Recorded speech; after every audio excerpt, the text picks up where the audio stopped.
Hello, everyone. This is Jack Anderson from the Upper Left Performance Podcast, Upper Left Performance Training.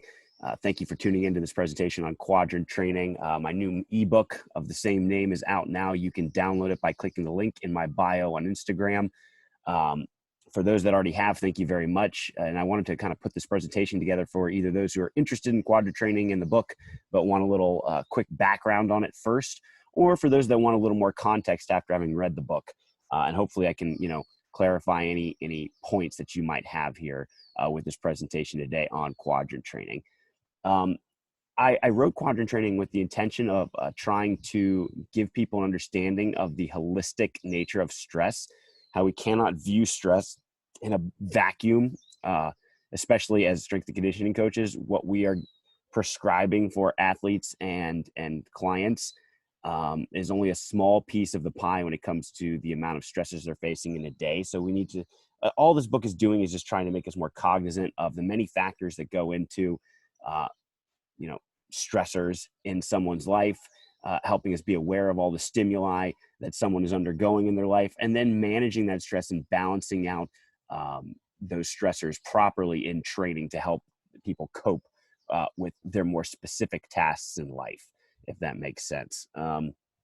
So yeah, that's what I wanted to do here. And we're going to kind of dive into Quadrant Training. A lot of people have kind of been interested in the training aspect of this. To be quite honest with you, I am working on that now, writing some programs that kind of reflect the principles that I'm listing here. But I think the beauty of this is that if you understand a lot of these principles, you can program for yourself in a way that kind of undulates training and helps you ride the wave of different stressors throughout the week to get the adaptations that you're looking for. So a lot of this can be done on your own if you kind of take these principles to heart. The training itself is grounded in stuff we talk about all the time. We could target hypertrophy, we could target strength and power, we could target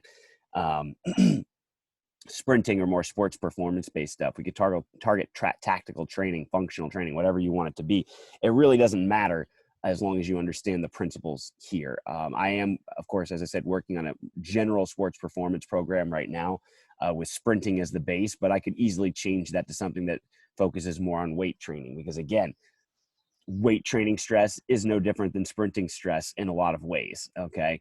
We can quantify different things within each of those modalities that are a little bit different, but the body's still being stressed either way. And the stress is not, how can you say, it's not exclusive to just one type of thing. It's not exclusive to training. And then we move on and we use up stress for, work afterwards and stuff like that. No, it's all one bucket that we're taking out of for all the different things that we're doing.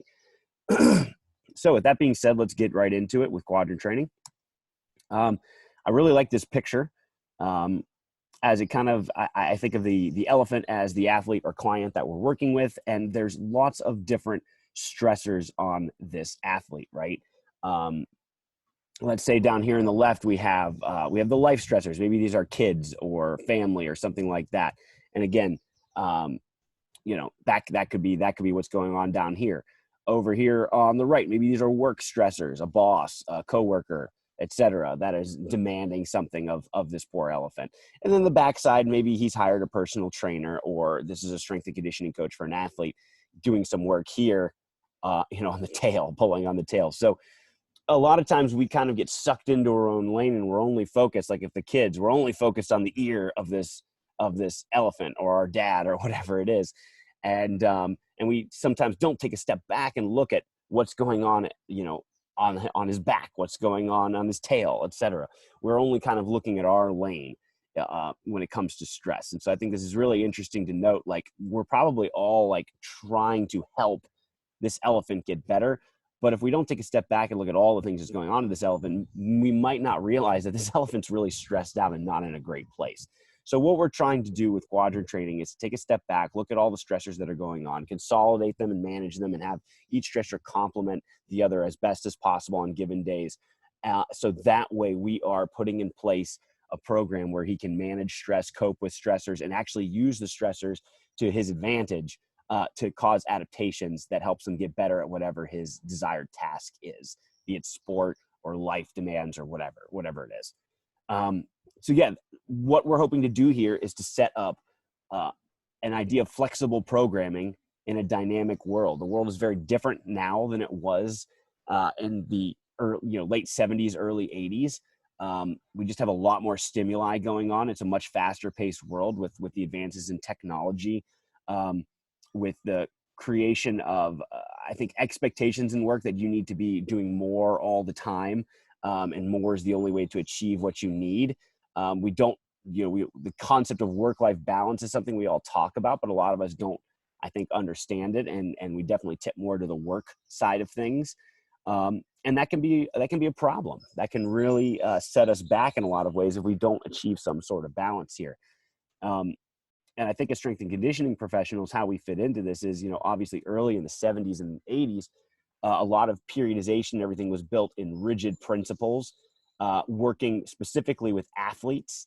And a lot of times that was the only aim of the athlete. And a lot of this came over from Eastern Europe and the Soviet Union, where it was just culturally a lot easier, I think, to grow athletes using rigid programming, because this was the athlete's life. In a lot of situations, they're in basically a training camp scenario year round, unless they have to compete, where they have brief periods where they're allowed to go home and see their families and stuff like that. And that's kind of even where the concept of the deload came in, right? Every 4 weeks, you were allowed to go home and see your family. So that was naturally a built-in deload week for those programming for these Soviet athletes, for example. But that's not the case anymore now. Like we have athletes that are dealing with a lot of things going on outside of their sport preparation and their sport itself. And that completely changes the game for us. We can't program quite as rigidly anymore. We have to be a little more flexible and understanding of all the other stressors that are going on in the athlete's life. You're going to hear that a lot. You've already heard it a lot in this talk. So I think it's important to define stress a little bit here. Is it good or bad? All right. Stress, as we know, is the body's response to a demand that threatens the homeostatic balance within our organism. And once that homeostatic balance is threatened by a stressor, the body needs to decide whether or not it should adapt to that stressor. Is this a stressor that's going to reoccur? And if it is, do we need to adapt to it and prepare the body for it again? And if it decides that it needs to do so, it will adapt, and that adaptation is going to be required to not only survive, but also to thrive. Okay, so pretty much anything we put on, any incident that happens to us, good, bad, indifferent, whatever, is imposing some level of stress on us. And it's up to the body to decide whether or not we need to adapt to it. Adaptation is obviously typically going to be a good thing. We want to adapt to the stress and be better prepared for it when it comes around again. So if we don't impose enough stress on ourselves, we're not going to get the adaptation we're looking for. The body will deem it not worthy of creating an adaptation for it. And so we will see a decrease in our health and our performance when we look at this in the sense of like training, for example. So if we don't stress the body enough, we're doing a squat, the weight's not heavy enough, or we're not doing enough reps, and we continually impose that same stressor without increasing the demands of that stressor, we're not going to accumulate enough stress to cause a positive change in our health and performance. We might actually lose some health and performance there. On the flip side, we might impose too much stress upon ourselves, where we're using, for example, a weight while squatting that's too heavy for us and the reps are too many, and we continually do that over and over again without really backing off at any point. If we continue to chronically impose too much stress, we're going to see a decrease in our health and or performance. Okay, we're probably going to see an increase in likelihood of injury, among numerous other things. So what we're looking for is the right amount of stress, and that's relative to the person and where they're at from a standpoint of how prepared are their tissues for the stressors we're going to give them, and how ready are they on a given day, based on the amount of sleep they got, how they've been eating the previous day, etc. So once we can determine what the right amount of stress is for someone, and that's always a game that constantly kind of changes elements and requires us to be very adaptable as coaches. Once we can determine what the right amount of stress is, we can then increase health or performance and have a positive adaptation. And as I said before, stress is holistic. We can't look at training, strength and conditioning, general training in a vacuum. It's not separate from sport, which is the crux of what I'm going to get into here. It's not separate from sport. Sport stressors and training stressors look different, but the body is responding in a pretty universal manner to these stressors. And that being said, we're pulling from the same amount of energy from that athlete in both things. Just because we had an easy day in practice does not mean that we can then go hard in the weight room and then have it count as a recovery day. We're still pulling from that general bucket of energy that the athlete has. And if we're going to pull from it in a weight training semblance, it is going to affect how we are in sport practice the next day. It just is. There's no doubt about it. So then we'll come back to this here, and I just wanted to again re-illustrate the point here. We're all trying to do things to help this elephant out and to make it better. And when we all have kind of our idea of what's going to work. But if we don't take a step back and look at all the things happening to this elephant, we're going to end up with this very unhappy elephant that is probably getting, in this case, too much stress and therefore seeing a decrease in their health and performance. No matter how good our intentions are, if we don't take a step back and realize all this is going on in this person's life and have a conversation with this person to figure this stuff out, we're going to probably be giving the athlete the wrong stimulus or too much stimulus. Okay. And we don't want this unhappy elephant. We would rather have this, right? We would rather have this, a happy elephant. Two happy elephants, actually, if you look at it here. And what's going to help us get this happy elephant? The environment that we're creating. If this is the environment that we're creating here, where we're really not cognizant of all the other things going on in this athlete's life that's draining him, we're going to end up with an elephant that looks like this. So how do we get this? The environment. It's very important to create an environment that's going to drive adaptation. The athlete's perception of the environment is everything. We could create something that is just beautiful and perfect and just the most sound training you could ever see. But if you come in on day one and don't give the athlete what he's expecting, he or she is expecting, or what he or she is hoping for, the perception of the environment's not going to be ideal. And that's going to limit how much positive adaptation we can drive. Okay. I think it's very important to strength and conditioning coaches, we come in and we discuss what the athlete wants, what the athlete needs, and then provide an environment where the perceived threat is gone, or where the perceived threat is eliminated. And you have to remember that every athlete's going to perceive a threat in different manners, but I think a common one you can think about is if an athlete doesn't have a lot of general training background in the weight room and he comes into the weight room, right away, that's a stressor for him. He's perceiving a threat here. This is a foreign environment for him, and he needs to be made comfortable. So that's where our plan is obviously important, because we want to do evidence-based training with our athletes. But if we are forgetting the other side of the coin, which is establishing an environment where trust can be built and threat is eliminated, then that evidence-based training program is going to lose its potency. And so right away here, if I'm working with an athlete on day one, my number one goal is to make him comfortable and to communicate with him about his interests and things that he or she wants in a training program. And then I can kind of start to work in what I need to from a training perspective after that environment has been set. An athlete wants to feel a sense of control. If we look back here, this is an athlete that doesn't have a lot of control. He's being controlled by many other things. So if we could take a step back and let them discover some things in training, let them talk about what they like, and then provide some of those things for them, they're going to feel like they have a little bit more control. They also are going to want to have an outlet for frustration, and if we provide the right environment for them, the outlet is now created in training. They have an outlet for frustration where they can kind of blow off steam that's occurring from this to get to this.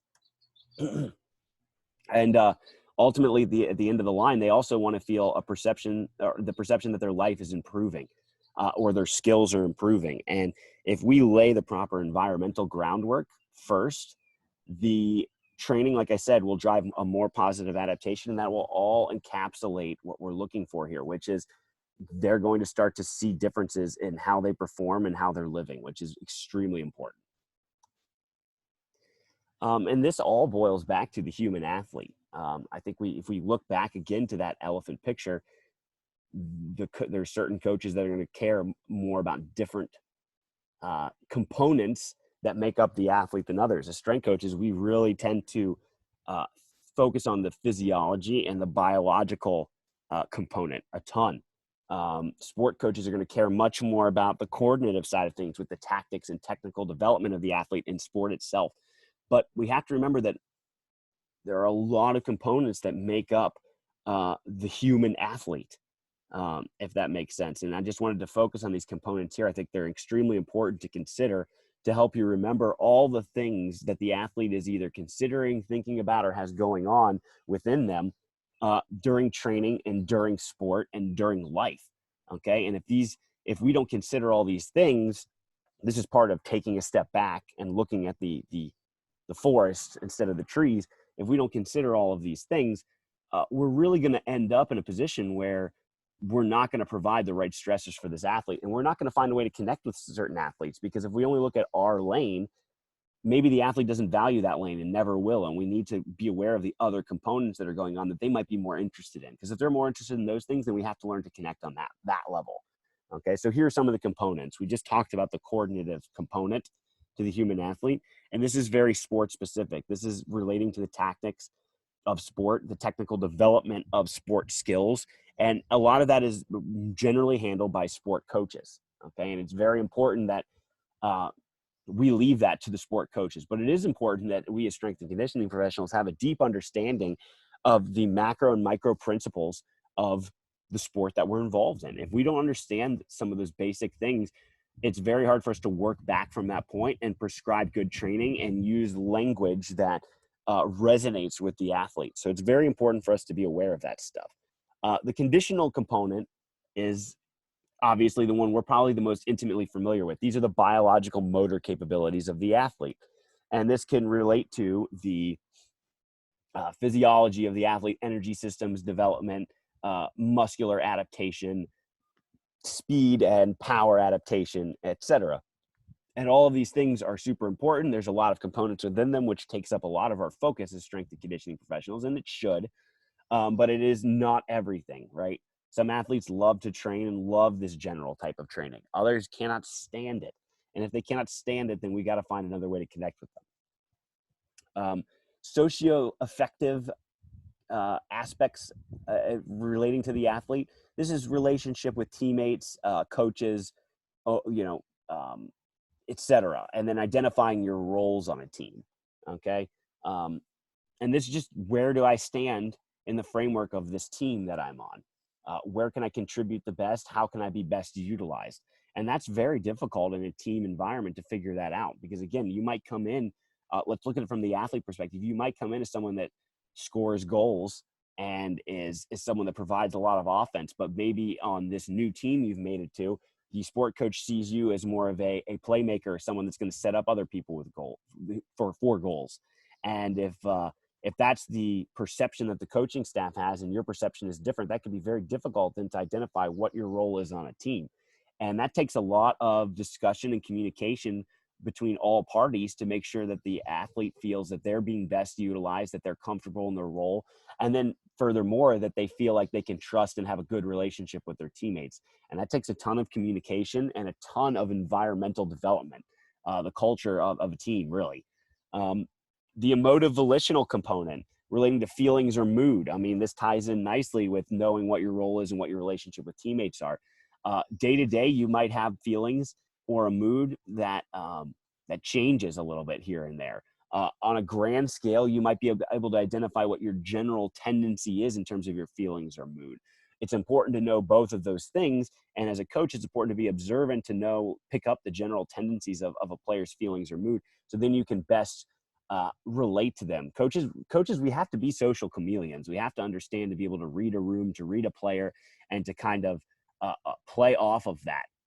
So that we're kind of giving them the right kind of communication, the right kind of message on a given day. The creative expressive component. This is my favorite one of these because, again, this goes back to kind of the concept that quadrant training is, where we talk about rigid structures and rigid periodizations and relentlessly pursuing like one physical quality at a time before moving on to the next one, and kind of keeping everything in a box in training. To me, I really don't care for that. I think that there's just so many connections between all of the biological or conditional components as a strength and conditioning coach that we want to do a little bit more concurrent training and train multiple qualities at once and pursue multiple qualities, because of the interplay that goes on between all the energy systems and what goes on at a muscular and fascial and skeletal level. We need to kind of have some interplay of those things. And I think it makes things a little more creative. It makes things a little more interesting, and it breaks up the monotony of general training. Now let's look over at sport now, for example, back to the creative expressive component of this. Looking back at sports, even being an athlete and going to practice every day, there's a monotony to it. And I think the best coaches are the ones that can kind of understand that sometimes the monotony needs to be broken up, and sometimes the best players or most skilled or flashiest players on our team, they don't fit well with this rigid structure of practice or this rigid sense of programming. They need a little more spontaneity. They need a sense of fun. They need to feel flow. And if they don't feel those things often enough, you're going to lose some of the creative, expressive talents that they have that makes them so special in the field. A lot of great players have these special movement signatures, or the special ability to create on the fly and do things that you really don't plan for. It just happens. And if you are depriving someone of that creative element, you're going to take away their joy of the game, and you're going to take away what makes them special.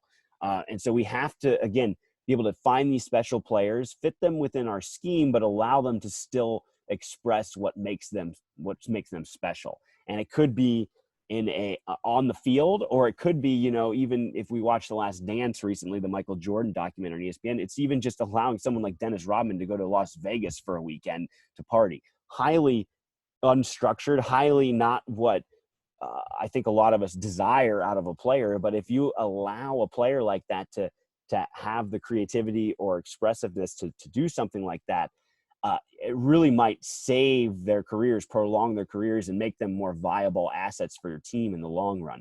But again, you have to decide how much of that you can tolerate within the framework that you're trying to create. So there's a delicate balance there.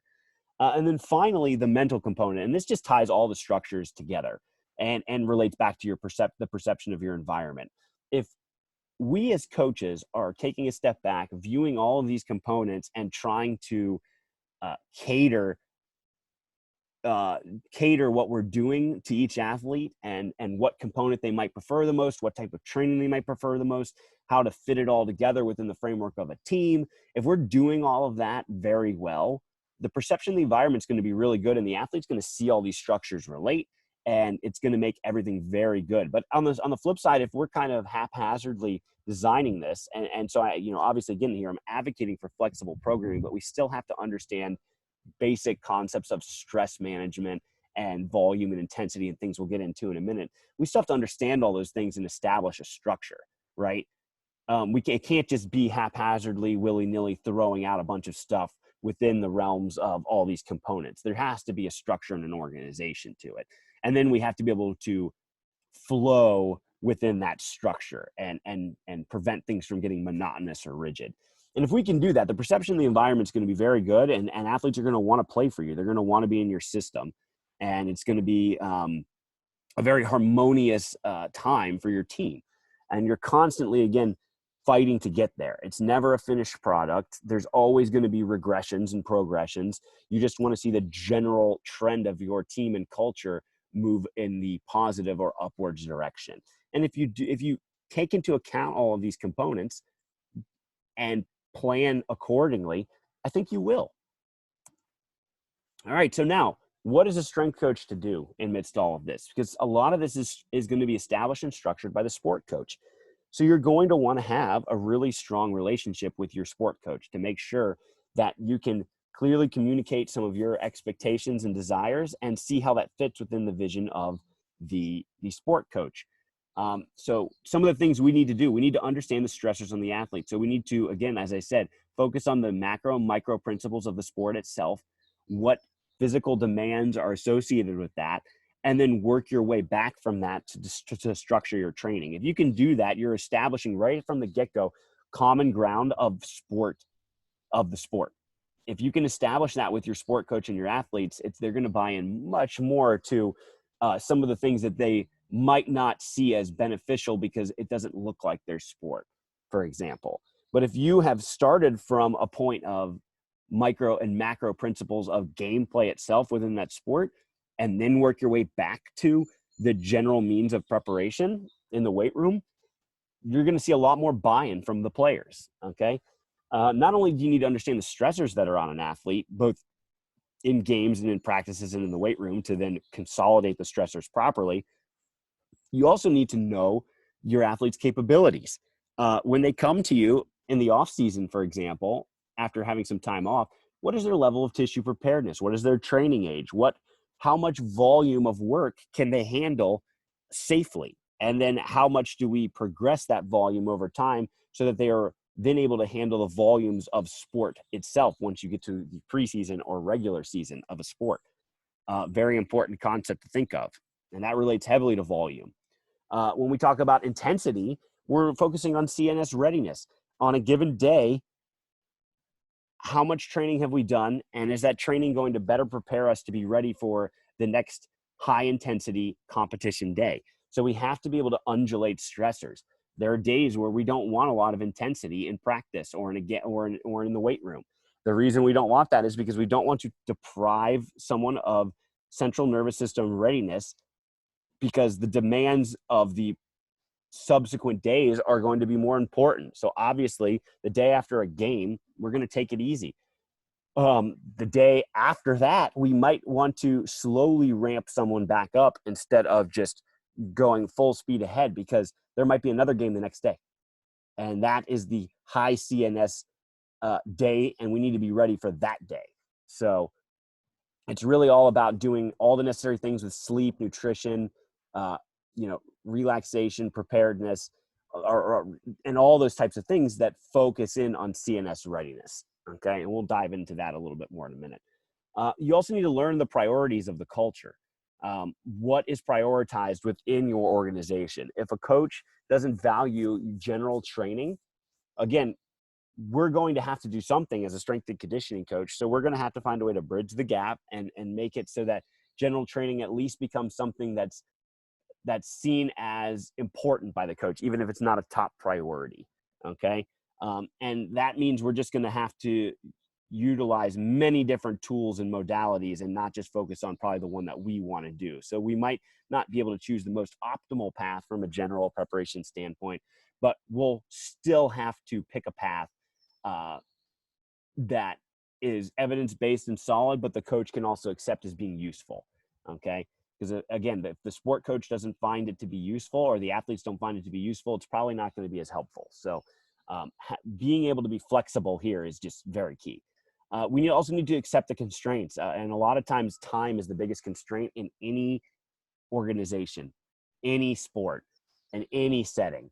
I know a lot of times we could talk about how professional sports, time is a huge constraint, and we don't get a lot of training in, quite honestly, in my brief experiences in pro sport, and then talking to pro sports coaches. Time is a huge constraint, and we don't get as much general training in as we ideally would want based on textbooks that we read and all that other stuff. So, but beyond just pro, I think you can make the same argument for college and high school. If you look at the demands on a college or high school athlete, there's a tremendous workload when it comes to academics.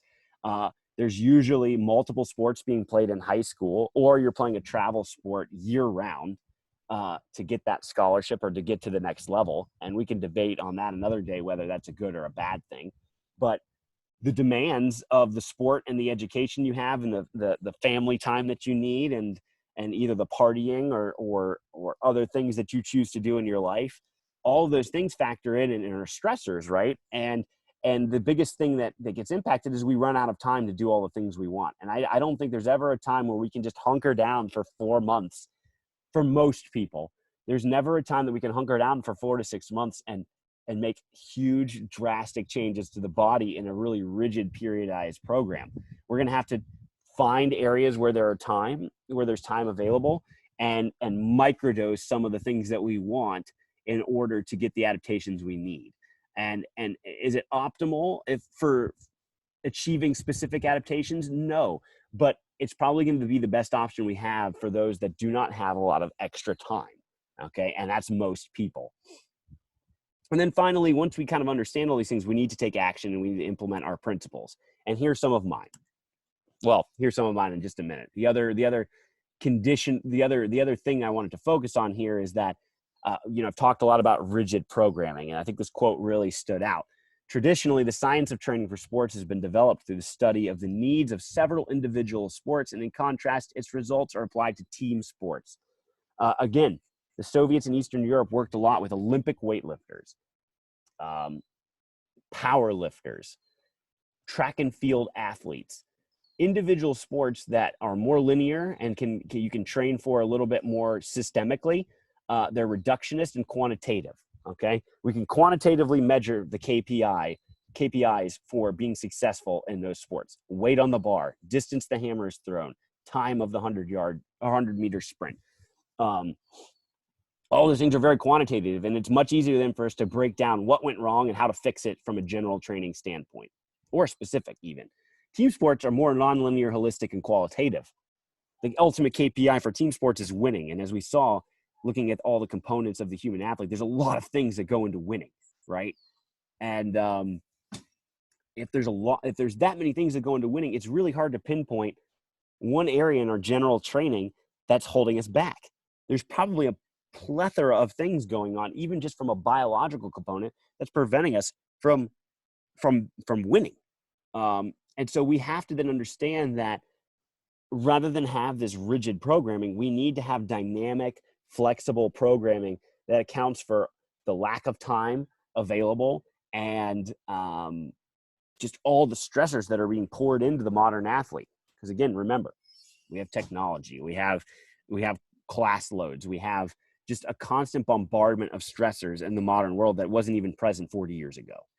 Okay, and that really does change things and forces an athlete to be sympathetic and extension driven a lot more than athletes in the past. Being in a constant state of stimulation is a problem, okay? And it requires us then to manage stressors better in training.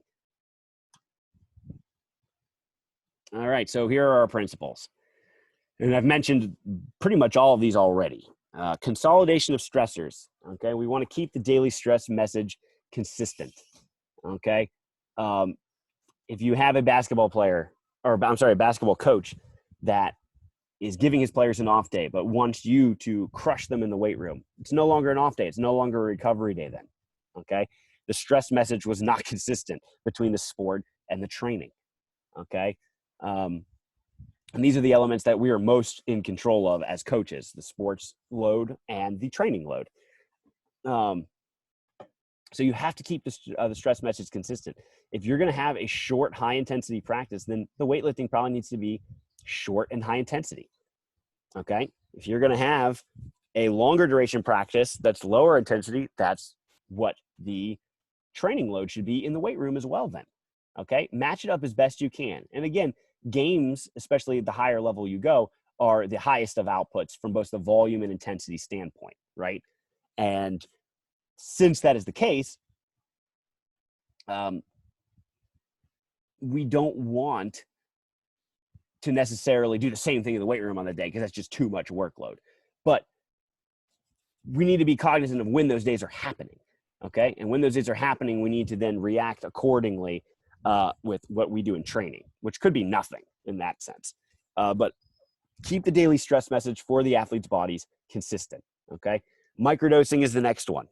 A little training goes a long way. There's a new study that came out recently that even showed doing strength training for big movements 2 to 3 times per week, doing one set each session for 6 to 12 reps at 70 to 85% intensity, you can achieve with those loads in a week suboptimal strength gains. You can still gain strength doing that. So I think that just goes back to show you we don't need as much as we think from a training standpoint to get the adaptations, biological adaptations that we want in an athlete, okay? And when time is the biggest constraint, this microdosing principle is key. if I can train 4 times a week, and again, this is not feasible, I think, in professional sports in most cases, but if I can train 4 times a week, but 20 to 30 minutes at a clip, I can prevent the decay of strength in the very least. I could probably even gain some strength. I could potentiate some higher outputs for guys. All those things can be achieved with small doses of training throughout your week. And I think that's really important to think about in a setting where time is a constraint, and most people are going to have that. So the microdosing concept is very, very good, especially when you have coaches that rely on extended bouts of sport practice. You run out of time. And even if you don't run out of time, you're being given the time. Is it wise to use all of it? I don't think so, because again, an athlete only has so much bandwidth. Don't burn it all up in a day. Concurrent training is the third principle here. And we've talked about that already, training for multiple adaptations at once. Cal Dietz talks about in triphasic training the importance of training one quality as relentlessly as possible to get the adaptation you want. And when you're a highly trained athlete, that's probably more necessary. But most of the athletes we deal with are not highly trained from a weight room perspective.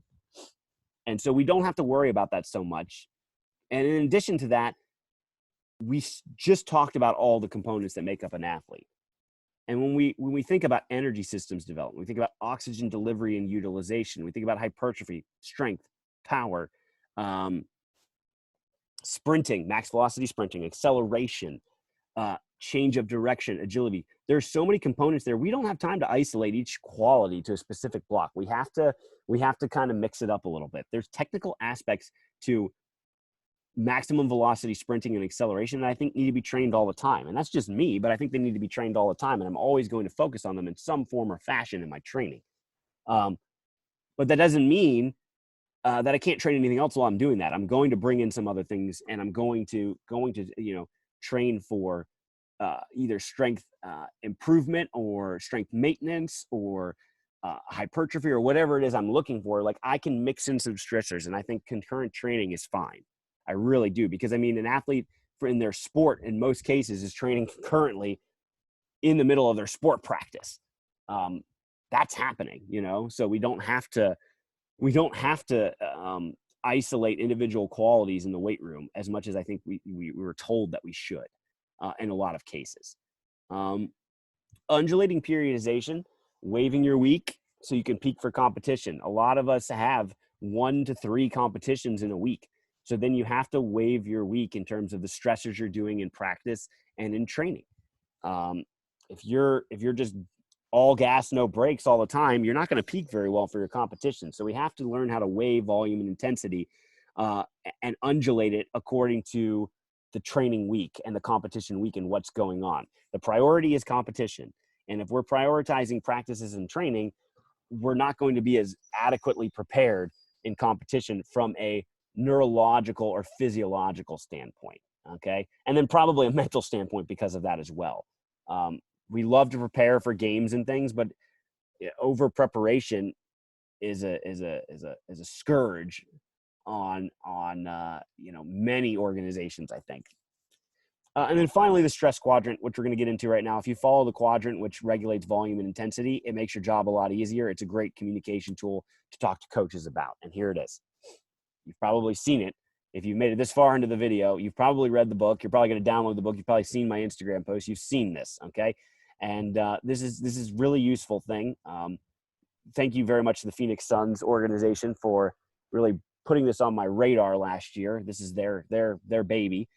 But yeah, quadrant 1 over there in the top left, we have high volume or high level of tissue stress, and then low intensity or neurological stress.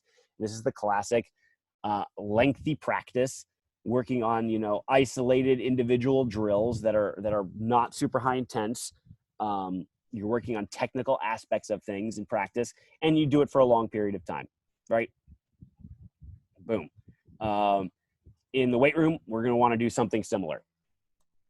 Okay, we're going to want to do something similar. And if you look here, quadrant 1 at the top, we have hypertrophy or work capacity. We can do circuits, repetition method lifting, tempo runs, cardiac output work, etc. We're essentially just working aerobic capacity, or we're trying to stimulate muscle mass. we can use other methods here, but these are the general ones that we can think about with this, okay?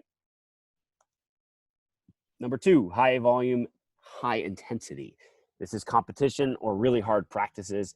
This is a big training session that's sapping a lot of our energy for the week, okay? So we need to make sure that these are the priority sessions. In the off season, it's usually going to tip more towards general training. In season, it's going to tip more towards competition. But all the other quadrants are preparing for this quadrant, okay? And with this, from a training perspective, if we're going to train in quadrant 2 with strength training or weight room work, max strength or acceleration and speed. And we can do that through max effort lifting, sprints, throws, jumps, high outputs, okay? High power outputs or high duration of work, okay? Number 3, low volume, high intensity. Okay, this is your classic potentiation type work in the weight room, right? We don't spend a lot of time on it, but it's high output stuff. Okay, really quick, really short, and it should potentiate us for what's going on in quadrant 2. I love these days to kind of jumpstart your week. I think they're awesome.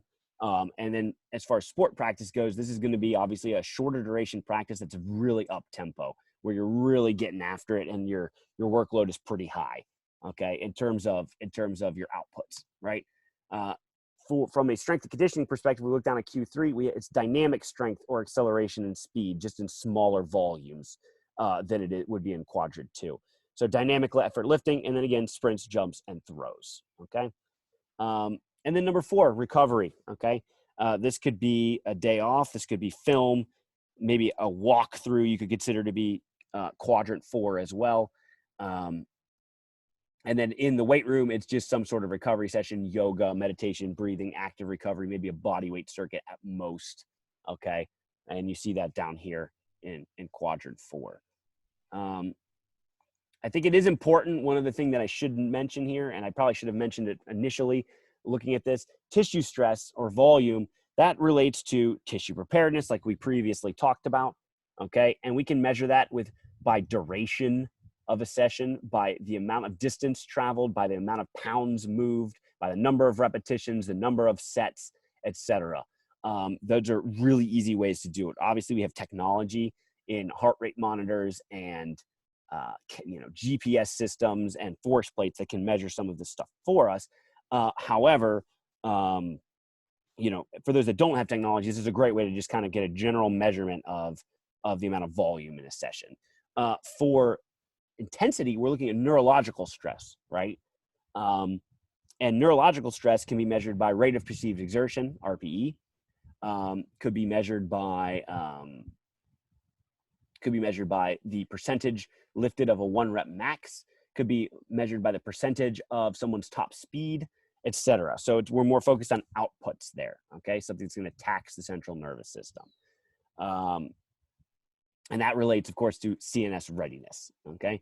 So if we are undulating programs properly from both a sport and weight room perspective, we need to be peaking on days that demand high volume and high intensity, like I previously stated, okay?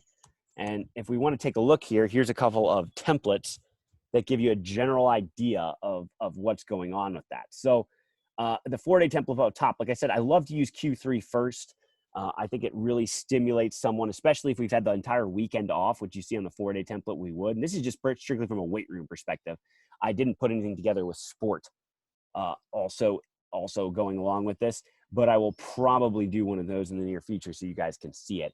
But just from a training perspective, I love having Q3 first, some short duration, high intensity accelerations and plyo work, followed by a short lift where we're really focused on, for example, velocity-based training, where we're trying to move lighter weights with a lot of intent. Or we can move a heavy weight for just a really low amount of volume if we wanted to as well. Remember, the modalities I talked about in the previous slide, they're gonna intermix and bleed over into each other a lot, okay?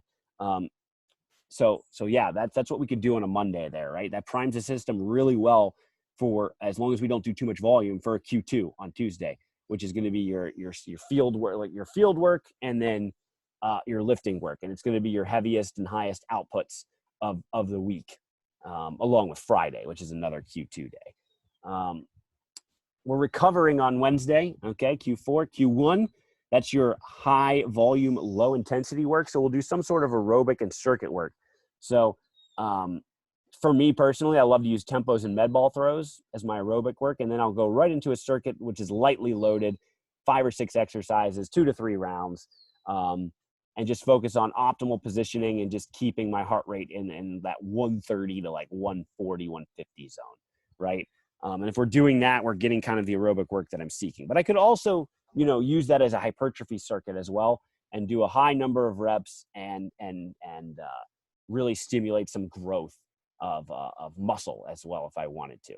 And then finally, that should kind of help prepare us for Q2. Okay. Q1 for some people are gonna respond better to Q3s before Q2s all the time because they like that potentiation factor.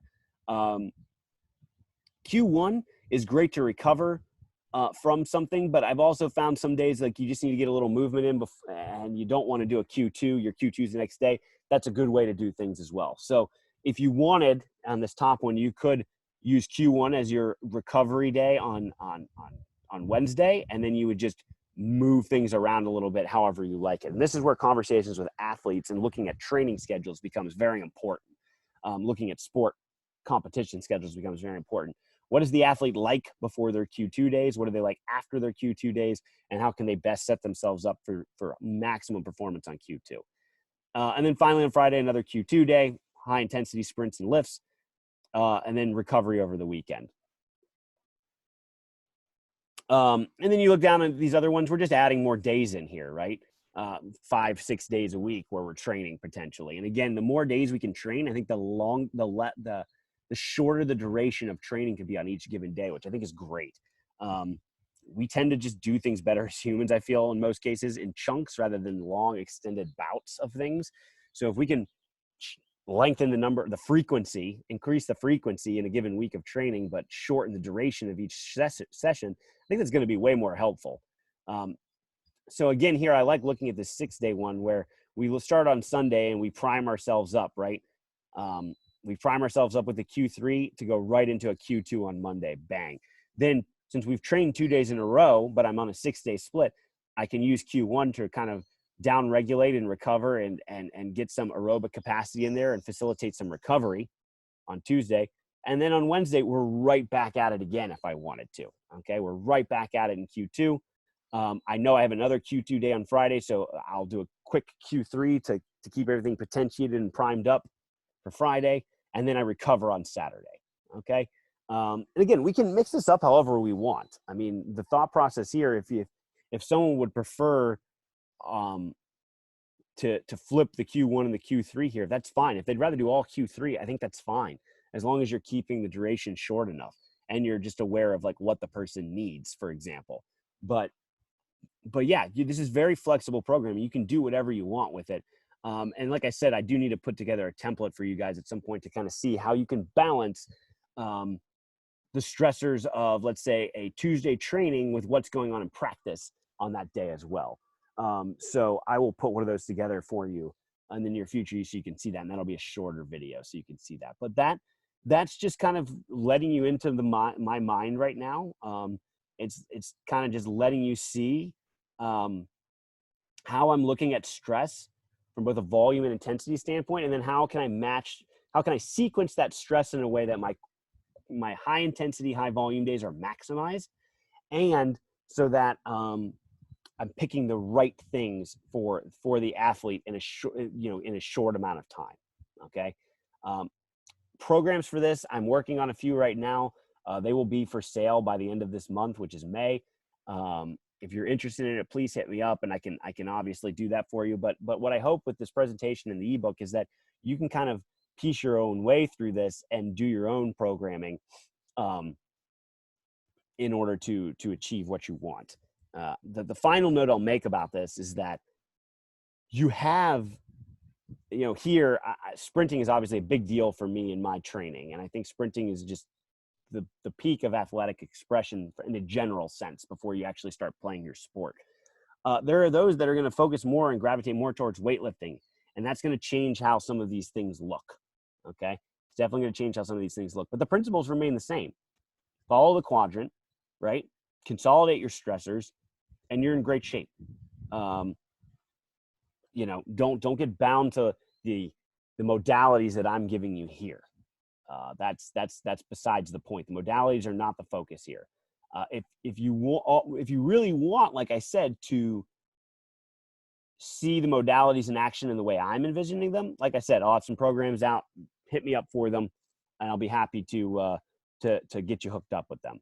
But thank you very much for your time and consideration with this. This is Quadrant Training. Follow the quadrants, and hopefully this is something that you guys took some value in. Let me know in the comments. Hit me up on Instagram, Twitter, whatever. Hit me up on any of those to kind of give me more feedback, and talk to you soon.